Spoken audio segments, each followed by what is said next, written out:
everybody, it's Safi and Marco Dish Out on Movies, the only movie review show on YouTube to review movies in terms of food.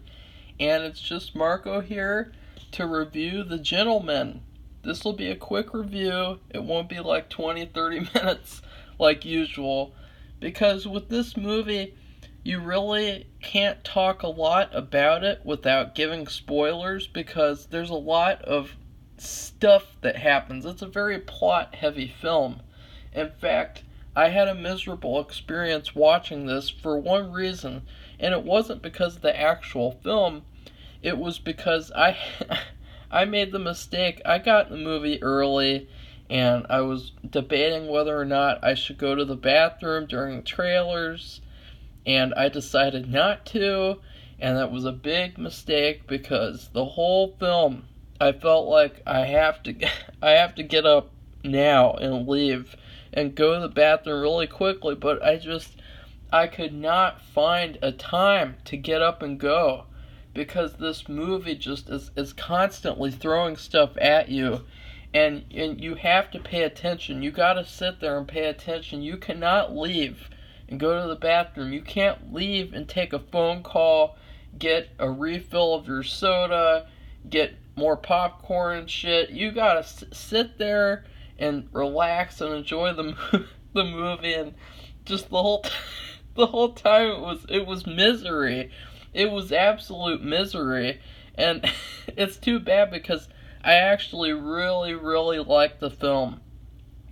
I wonder how much more I would have liked it if I wasn't in such pain, but I really really enjoyed it. I think that this movie, it's gonna be a cult classic. And the reason I say that is because this movie, I think that this movie was set up for failure. It's directed by Guy Ritchie, who people know him recently for the live action Aladdin, and then also King Arthur, which apparently is and that's really it. And so I think that's number one. And number two is that this movie was released in January. And people do not go see movies in January for the most part. January is always known as the month where you release the most trash films, except for like Split, The Founder, and all those. But yeah, I really feel bad for this movie because I think that if it was released in July, August, I think August, September, I think this would have done really well. It's got an A-plus cast, and they're all doing an amazing job. Colin Farrell is really good. There's been a lot of doubt about him recently, about his acting capabilities by certain people, and if you watch this movie, and just this movie, you will have no doubt that he is a great actor. And then you have Matthew McConaughey. He does a really good job. You really feel for his character and want his character to get where he wants to go. And you have the main female, his wife. She is an epic character. I loved her character, and I don't usually say that. There's a lot of the times recently in modern day films, the female characters are the worst ones because of all the agenda shit. But in this movie, she's actually a really cool character, and I really liked her. So there you go. That is an epic feat for a guy like me. And then who else? The bearded guy, Charlie is the actor's name. He was really good too. He was very sort of restrained and refined. Like, oh, I'm not a tough guy criminal. I'm just this very nice gentleman type of guy. And then Hugh Grant, he was the best one. Every single time he was on screen, he just dominated everything and everyone. And his character was so, all the characters in this movie too, they were so well defined. You knew what all of them were about. You knew their characteristics, their personalities. they were very, very distinct characters. They didn't like blend together like all these modern blockbusters like the MCU movies. They were very distinct. But the one thing though is that I think that this movie suffers a little bit because of the pacing in the beginning. I think that this movie, it starts off really strong and it gets really exciting, but then it kind of just keeps on the same level for a while. And then there's a certain point where boom, everything starts getting better and better and better, and it's just epic explosions in my brain. But there's this certain it reminds me a lot of Knives Out, where you just have this constant narration and constant just kind of like this boring beginning where it's like, okay, we're setting things up, and so yeah, the beginning kind of bothered me. Like after the beginning, but other than that, I really like this movie quite a bit. It's definitely a smart person's movie though. Like if you take a bunch of teenagers to see this movie, they're gonna watch this movie and go like, I want to go see 1917 like the cool kids. That's what they're gonna say. And because this movie, it's very, very complicated, I guess you could say, but not really. But it's just, there's a lot of moving parts. There's a lot of twists and turns, which is really cool. And a lot of comedy, too. A lot of great dark humor, and just humor in general. So, yeah, I had a great time with this movie. And well, not like the experience, because I was in misery, but just the movie, the plot, all that stuff. I really enjoyed it, and so I would highly recommend seeing this movie and not letting this movie bomb because it came out in January and because the studio set it up for failure. Because this movie, I don't think it's Oscar worthy, but I think it's one of those movies that should be remembered by people. At the end of this year, although it won't win Oscars, maybe it should for costume design, and because the costumes were incredible. Just very smart, slick costumes. But I think that at the end of the year, people should remember this movie. Hopefully it doesn't get... I hope it stays in my top 10 for this year, but I don't know. I feel bad for this movie because it's really good. It's really, really good for a January movie, and that's cool. But I'm worried for 2020. I'm so worried for the rest of the year with all these stupid, dumb reboots, remakes, sequels, PG-13 fake horror, a shitty Halloween sequel, comic book movies, like, ugh. Like, oh great, another year of seeing these type of movies. Like, ugh. So yeah, I would rate this movie, I would rate it, mini pretzel bites with some nacho cheese, steaming hot nacho cheese on the side. Because one thing about this movie is that it was definitely like a fun sort of guilty pleasure type of a movie. Not really like in a bad way, but just, it was one of those movies where you feel like you should be putting the Blu-ray in at home, and you should put the recliner up and get a big bowl of something like popcorn or pretzels, and you should just munch on them while the movie goes on and just enjoy it while you're at home under a blanket. It's that type of a movie. It's a fun, nice Saturday night movie.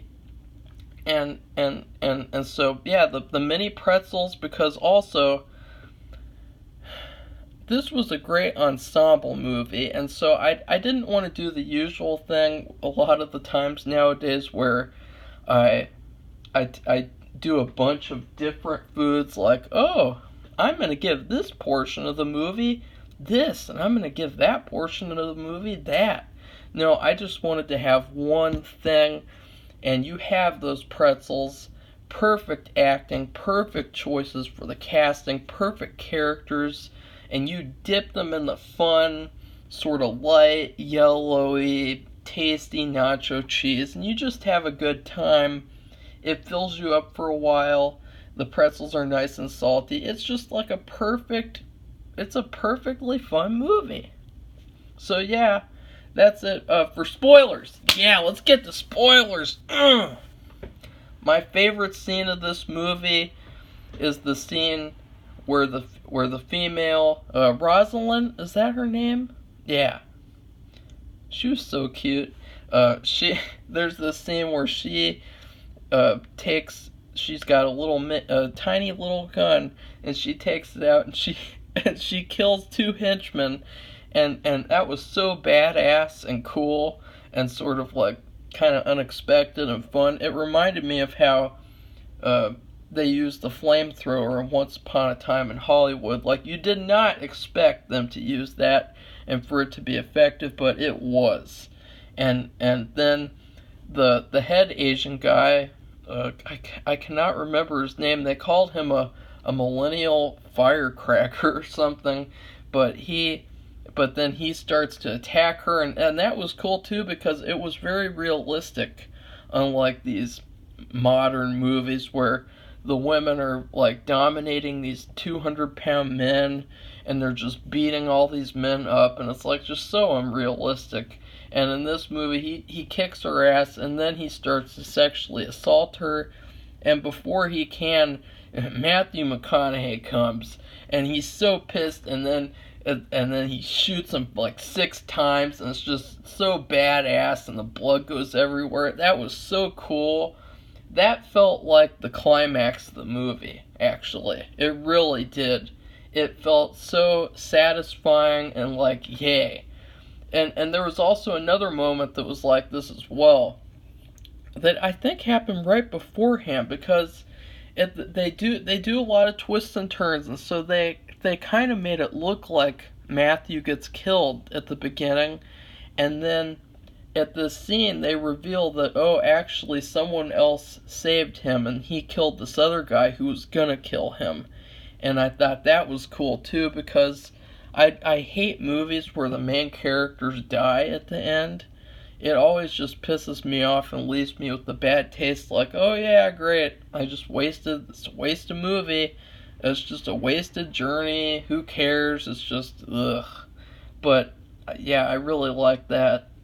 Other great things, I really liked Hugh Grant's character, how he was gay, because he kept making all these innuendos and kind of like clever, sly, gay remarks, and it was really funny and creepy, and there were all these old people, and it didn't seem like they got the jokes, because me and this other guy were the only ones who were laughing when he would make these certain jokes. And so yeah, and then is there anything else? I don't know. It's just, again, like, you could basically just pick out a scene and just say, yeah, that was really cool. Yeah, I liked that a lot. I liked all the narration. I liked all the movie stuff, like talking about the movie, The Conversation, and you know, that was really funny and fun, cool. And then I actually loved how they worked the actual script into the movie. At the end of the movie, Hugh Grant's character is actually pitching the script of this movie to a real movie company, and that was just so funny, and so like just yeah, that is what he would do, because his whole blackmail thing fails. He just fails epically, and then he pitches the movie and to try to get some sort of money out of doing all this work. I mean, he must have traveled like all over the place just taking pictures, and that was another funny thing. He had this this obnoxiously big camera that he's just like in public, he's just like snap, snap, snap, snap, snap. It's like, how did people notice that? It's just so obvious. And oh yeah, and then the pig thing. Oh my god, that was cool.